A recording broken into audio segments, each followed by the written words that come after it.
This workflow is dealing with customer-specific coupon codes. So if you're using those, you'll have customer eligibility listed in that way.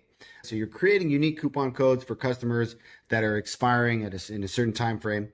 And this workflow is going to allow you to trigger an event. In this case, we're using Segment, but you could send this to another email service provider. You could send an email directly in Mesa to trigger an event when those are about to expire a week out in this case. And obviously you can do a week out, 2 weeks out, whatever you want to do. So this is an example of that type of a coupon code with an expiration date.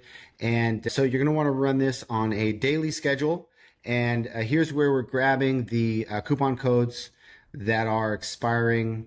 And we're going to loop over those that it's going to return back and then just fire off this track event in Segment. In this case, we are just grabbing the customer ID. So this is what the payload is going to look like.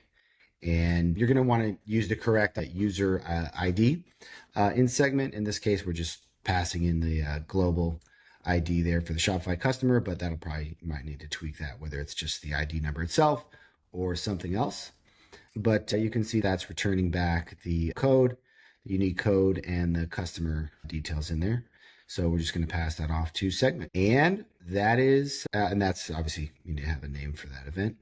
So that's about it. That's how it works. As always, you can find this demo in the automation demos section of the blog, and you can download that workflow, try it out. If you need any help, let us know. We'd be happy to help.